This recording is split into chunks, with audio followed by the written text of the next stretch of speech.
जाता है कि अभिकथित अनिश्चितता के लिए आधार है, उस भाव का कथन अभिलिखित कर सकेगा और तब उस संपत्ति से संबंधित किसी भी वाद को ग्रहण करने और उसका निपटारा करने के लिए आगे कार्रवाई कर सकेगा और उस वाद में उसकी डिक्री का वही प्रभाव होगा मानो वह संपत्ति उसकी अधिकारिता की स्थानीय सीमाओं के भीतर स्थित हो। परंतु यह तब जबकि वह वाद ऐसा है जिसके संबंध में न्यायालय उस वाद की प्रकृति और मूल्य की दृष्टि से अधिकारिता का प्रयोग करने के लिए सक्षम है। तो ये प्रोविजो बहुत मायने रखता है। उपधारा 2 कह रहा है कि जहां कथन उपधारा 1 के अधीन अभिलिखित नहीं किया गया है और किसी अपील या पुनरीक्षण न्यायालय के सामने आक्षेप किया जाता है कि ऐसी संपत्ति से संबंधित वाद में डिक्री या आदेश ऐसे न्यायालय द्वारा किया गया था जिसकी वहाँ अधिकारिता नहीं थी, जहाँ संपत्ति स्थित है, वहाँ अपील या पुनरीक्षण न्यायालय उस आक्षेप को तब तक अनुज्ञात नहीं करेगा जब तक कि उसकी राय यह न हो कि वाद के संस्थित किए जाने के समय उसके संबंध में अधिकारिता रखने वाले न्यायालय के बारे में अनिश्चितता के लिए कोई युक्तियुक्त आधार नहीं था, उसके परिणाम स्वरूप न्याय की निष्फलता हुई है, मतलब फेल्योर ऑफ जस्टिस नहीं हुआ है, तो ये आक्षेप का कोई फर्क नहीं पड़ने वाला है। तो क्वेश्चन नंबर 10 भी खत्म होता है। अब इसके बाद से क्वेश्चन नंबर 11 है, न्यायालय के बाहर विवाद के निपटारे हेतु विशेष कार्यवाहियों के संबंध में विस्तृत टिप्पणी लिखिए। साथ ही उत्तर प्रदेश राज्य में विवाद के वैकल्पिक निवारण के संबंध में इलाहाबाद उच्च न्यायालय द्वारा बनाए गए नियमों यदि कोई हो के संबंध में विवरण दीजिए। देखिए, ये जो 129वीं रिपोर्ट जो विधि आयोग द्वारा दिया गया था, जिसमें मलमत समिति के सिफारिश पर इसको लाया गया और धारा 89 को सन 1999 में पुनः स्थापित किया गया, जो कि 1976 में इसको हटा दिया गया था और इसके बाद से अल्टरनेटिव डिस्प्यूट रिजोल्यूशन सिस्टम को अडॉप्ट किया गया। इसके पीछे लॉजिक ये है कि अधिक से अधिक जो है न्यायालय का समय का बचत होगा, वादियों का जो है खर्चों का बचत होगा और एक प्रकार से हर व्यक्ति को अपने बातों को कहने का यानी कि जिन व्यक्तियों के बीच में विवाद है वो अपने आप को सक्षम महसूस करेंगे और संतुष्टिपरक रूप से वो न्यायालय में अपने मामले को निपटा सकते हैं। तो अब इसमें जो ग्राउंड दिया गया है धारा 89 में, ये कह रहा है कि न्यायालय के बाहर विवादों का निपटारा। हाँ, देखिए एक बात और बता दें कि Salem advocate bar association Tamil Nadu बनाम यूनियन ऑफ इंडिया के मामले में जो सन 2003 में इस धारे को चैलेंज किया गया था और सुप्रीम कोर्ट द्वारा कहा गया कि यह धारा वैधानिक है और कहीं से भी असंवैधानिक नहीं है।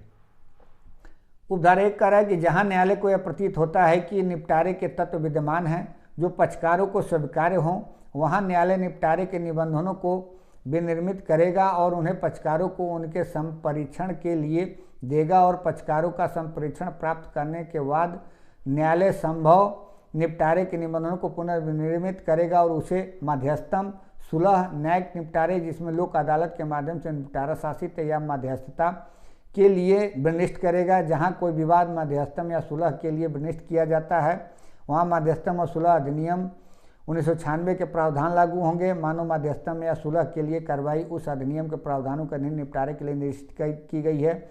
जहां लोक अदालत को निर्दिष्ट किया गया है वहां न्यायालय उसे विधिक सेवा प्राधिकरण अधिनियम 1987 की धारा 20 की उपधारा 1 के प्रावधानों के अनुसार लोक अदालत को निर्दिष्ट करेगा और इस अधिनियम के सभी अन्य प्रावधान लोक अदालत को इस प्रकार निर्दिष्ट किए गए विवाद के संबंध में लागू होंगे। न्यायिक निपटारे के लिए विनिष्ट किया गया वहां न्यायालय उसे उपयुक्त संस्था या व्यक्ति को निर्दिष्ट करेगा और ऐसी संस्था या व्यक्ति लोक अदालत होना माना जाएगा और विधिक सेवा प्राधिकरण के सभी प्रावधान लागू होंगे मानो विवाद उस अधिनियम के प्रावधानों के अधीन लोक अदालत को निर्दिष्ट किया गया है और मध्यस्थता के लिए निर्दिष्ट किया गया है। वहाँ न्यायालय पक्षकारों के बीच समझौता कराएगा और ऐसी प्रक्रिया का अनुसरण करेगा जैसे कि विहित की जाए। और इसके बाद धारा 90 कह रहा है कि न्यायालय की राय के लिए मामले का कथन करने की शक्ति। जहां कोई व्यक्ति न्यायालय की राय के लिए किसी मामले का कथन करने के लिए लिखित करार कर ले वहां न्यायालय विहित रीति से उसका विचारण और अवधारण करेगा। तो देखिए इस तरीके से है और जब कहीं कोई ऐसा सुलह समझौता होता है और उस आधार पर कोई डिसीजन दिया जाता है तो आदेश 23 नियम 3 के तहत बाकायदे प्रभावी होगा दोनों पक्षकारों पर।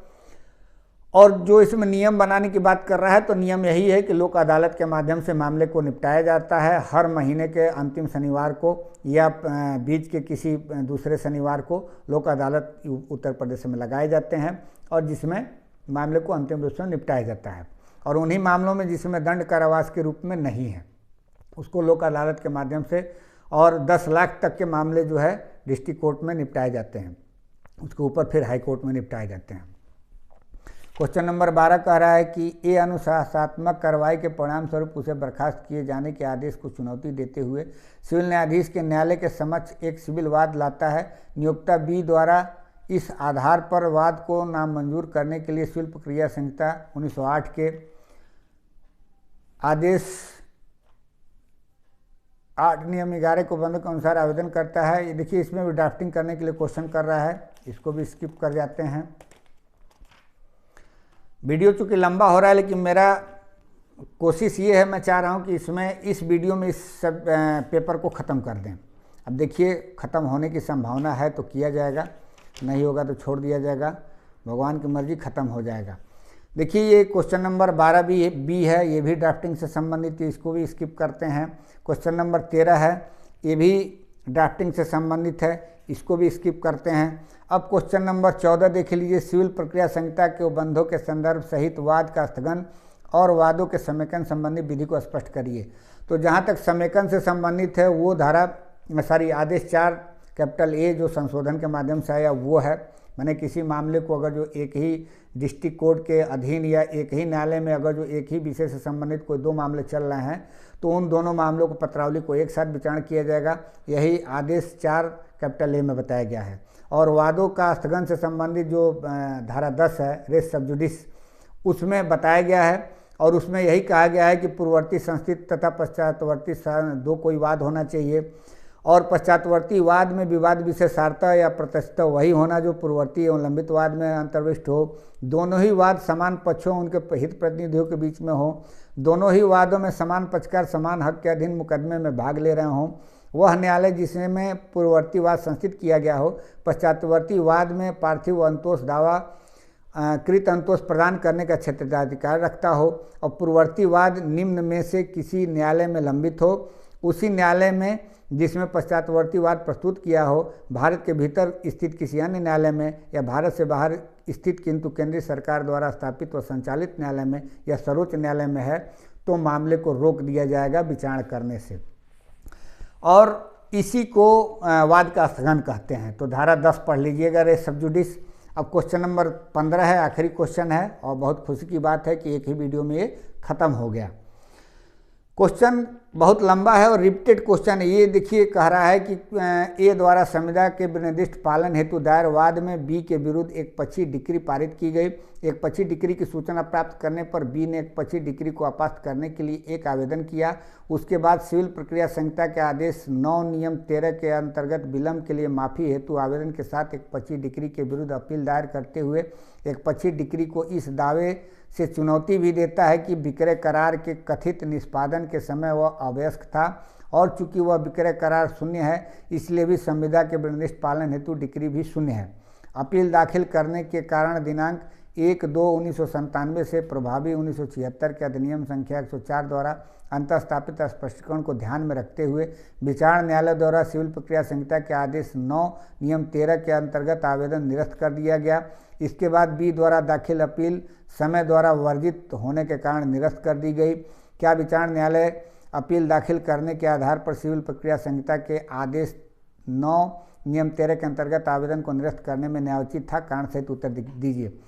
एक लाइन का उत्तर मैं बता दूं कि इसको पावर था और जो स्पष्टीकरण उसमें दिया गया है, जोड़ा गया है, उसके आधार पर वो खारिज कर सकता है। अगर जो अपील कर दिया गया है तो उसके यहाँ न्यायालय में कोई ज़रूरी नहीं है कोई मामला चले, तो उसको आवेदन खारिज कर दिया। अब अपील में अगर जो कोई बात खारिज हो जाती है तो उसके लिए वो जिम्मेदार नहीं था। तो जो इसका स्पष्टीकरण है आदेश 9 नियम 13 का, उसके आधार पर अगर जो खारिज कर दिया है तो वो कोई गलत नहीं किया है। बाकी आप उसमें का हुबहू जो धारा है आदेश 9 है नियम 13 है उसको आप लोग पढ़ लीजिएगा। हमने जिन जिन बातों को कहा है मुझे विश्वास है कि आप लोग को ज़रूर समझ में आई होगी। डायरेक्ट ज़रूर पढ़ लीजिएगा। केसला का जो हमने चर्चा किया उसको भी आप लोग देख लीजिएगा। आज का सेकंड पेपर ये समाप्त होता है 2018 का पार्ट 2। अब थर्ड पेपर यानी कि स्थानीय विधियां और दंड विधि से संबंधित जो पेपर होगा उसको हम लोग अगले वीडियो में देखेंगे। मिलते हैं अगले वीडियो में नए ऊर्जा के साथ। इजाज़त देने से पहले मेरा पुनः निवेदन है कि मेरे इस चैनल को जिन व्यक्तियों द्वारा सब्सक्राइब नहीं किया गया है कृपया सब्सक्राइब जरूर कर लें, बेल आइकन पर क्लिक कर दें ताकि जब भी मैं वीडियो अपलोड करूं तो इसकी सूचना आपको तुरंत मिल जाए। साथ में वीडियो को अधिक से अधिक लोगों को शेयर करें। इसी के साथ इजाज़त दीजिए। धन्यवाद।